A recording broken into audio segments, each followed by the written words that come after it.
Deux lois en France, la loi contre la haine sur Internet et la loi contre les violences éducatives, viennent d'être approuvées et même adoptées pour l'une d'entre elles.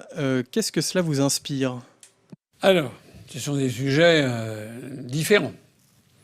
Il y a la loi sur les violences éducatives que l'on appelle la loi anti-fessée dans le grand public, et qui est due à une députée du MoDem, Madame Maude Petit, qui a fait ce projet.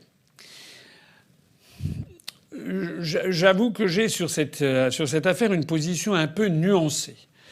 Dans le grand public, on considère que c'est une loi attentatoire à la liberté d'éducation des parents vis-à-vis de leurs enfants, voilà, les gens qui ont eu des enfants, dont je fais partie, savent que parfois c'est très gentil de dire voilà, on doit jamais faire de violence, etc. On doit jamais donner une petite tape sur les fesses de son gamin. Bon, c'est pas si facile que ça. Il faut sans doute être comme M. Macron qui n'a pas d'enfant, comme Mme Merkel qui n'en a pas davantage, pour penser que c'est très facile. Donc de ce point de vue-là, je serais assez sceptique sur une loi de cette nature. Mais il y a un mais. Le mais, c'est que quand on s'intéresse d'un petit peu plus près aux tenants et aboutissants de tout ça. D'abord, la France a signé et ratifié une convention qui s'appelle la Convention sur les droits de l'enfant en 1990. Dont fait partie une loi qui interdit justement les corrections les violences faites aux enfants, à juste titre.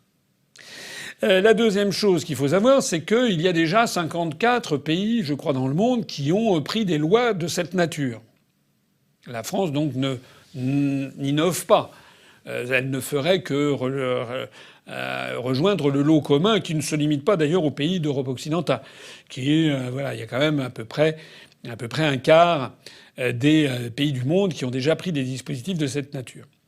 Le troisième sujet, c'est que quand on pense à la loi anti-fessée, on pense effectivement à des parents excédés et qui donnent une tape sur les fesses de leur enfant, une petite tape, quoi, voilà, un petit truc. Mais ce qu'il faut savoir, c'est que malheureusement, il y a des violences beaucoup plus graves. Et qu'il y a des parents indignes qui font des violences, qui se livrent à des violences terribles sur leurs enfants. J'avoue que j'ai été très ému d'apprendre qu'il y a, en cours des années 2012-2016, on a compté en France, tenez-vous bien, une moyenne de 72 enfants qui sont morts sous les coups de leurs parents par an. Par an. C'est-à-dire un tous les 5 jours. Ça, c'est même pas inadmissible, c'est l'horreur. C'est l'horreur. Comment peut-on se comporter comme ça avec un petit enfant? Déjà avec une grande personne d'ailleurs, mais enfin avec un petit enfant en plus. Donc il y a une violence latente, d'ailleurs qui concerne tous les milieux. Hein. Je crois pas qu'il y ait un distinguo particulier sociologique à faire. On a malheureusement les faits divers. J'ai horreur de parler de ça. Moi, ce sont des choses qui me bouleversent, donc j'ai horreur de parler de ça. Mais il y a des faits divers. On apprend que tel ou tel parent a pris un nourrisson, il l'a tellement secoué qu'il l'a quasiment démantibulé. On apprend vraiment des horreurs. Donc, de ce point de vue-là, je trouve que cette loi, elle a quand même son sens. Alors certains me diront oui, mais de toute façon, il y avait des lois qui existaient auparavant lorsqu'il y a vraiment une atteinte à l'intégrité d'un enfant.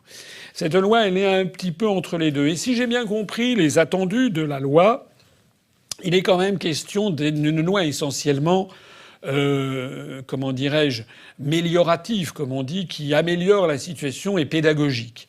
Donc certains, il faut pas verser d'un extrême à l'autre. Je pense que si des parents absolument excédés un jour se permettent de donner une petite tape sur les fesses d'un enfant de 6 ans, ils vont pas voir immédiatement la cour d'assises débarquer.